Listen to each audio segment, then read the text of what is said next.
11º capítulo. Kama e renascimento. De acordo com os ensinamentos do Buda, todos os seres, exceto os arahants, estão sujeitos à renovação da existência no futuro. Punyabhava em Pali, isto é, ao renascimento.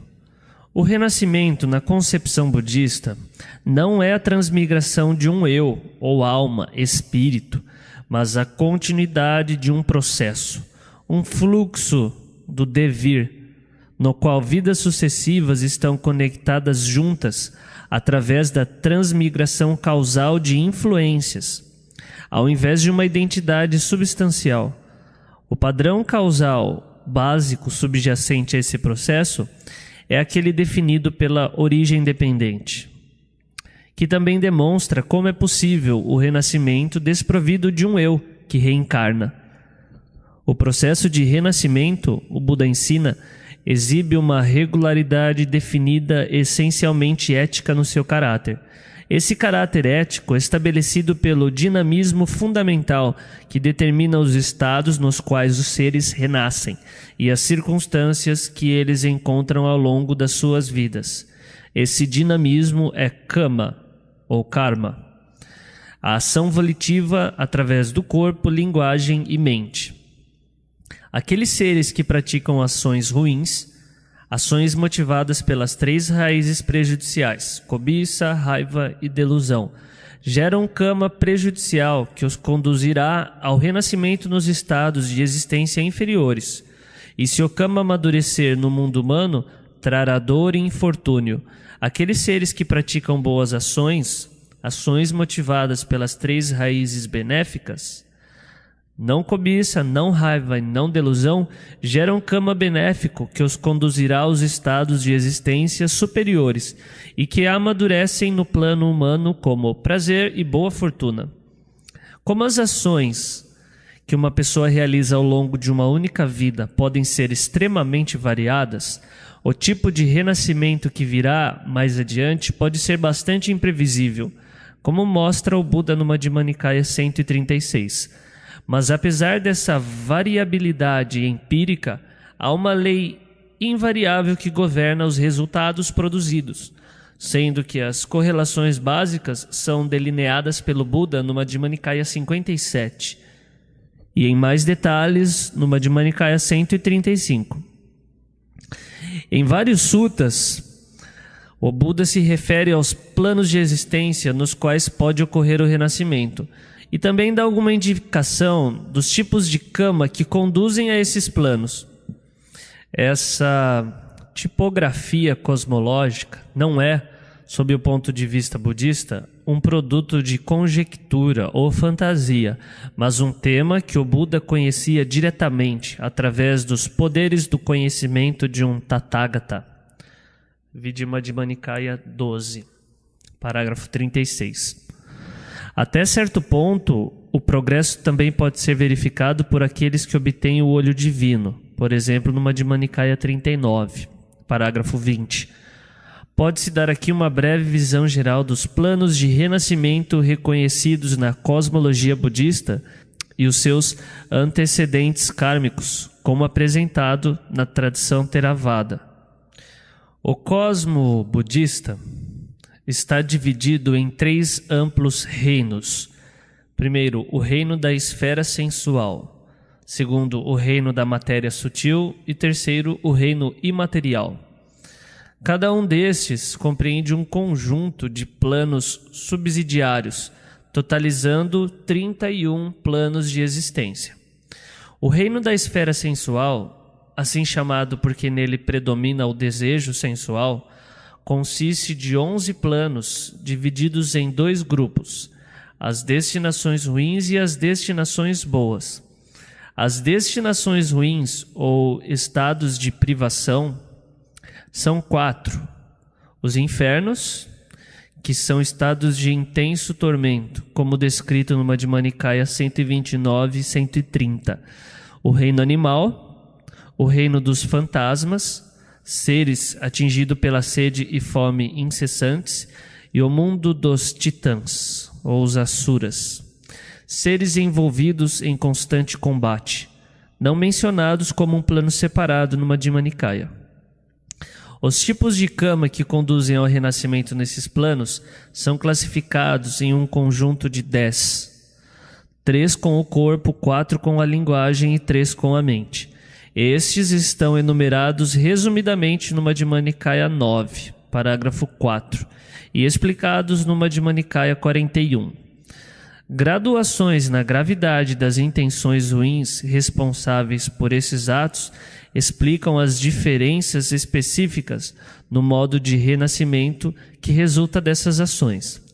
As destinações boas no reino da esfera sensual são o mundo humano e os planos paradisíacos. Esses últimos são em 6, em número.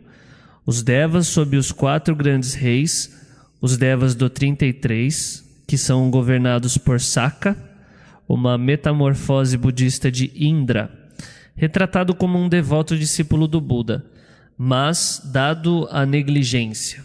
Os devas de Yama, os devas do paraíso de Tusita, a morada do Bodhisattva antes do seu último nascimento.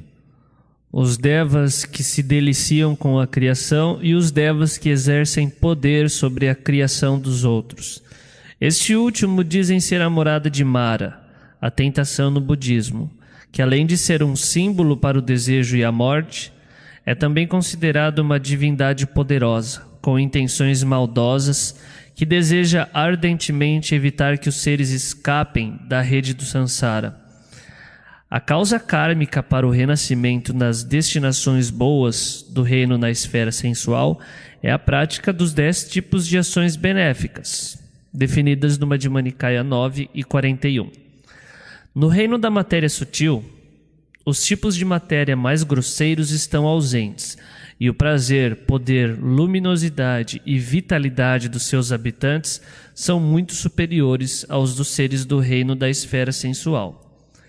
O reino da matéria sutil consiste de 16 planos, que são a contrapartida objetiva dos 4 jhanas. A realização do primeiro jhana conduz ao renascimento como membro do cortejo de Brahma, ministro de Brahma ou Mahabrahma, dependendo do grau de desenvolvimento desse jhana, inferior, médio ou superior. O Brahma Baka, que aparece no Madhya Nikaya 49, e o Brahma Sahampati, que aparece no Madhya Nikaya 26 e 67, parecem ser residentes do terceiro nível. Os sutas mencionam especialmente as moradas divinas como o caminho para os mundos de Brahma. Madhya Nikaya 99, parágrafo 24 a 27.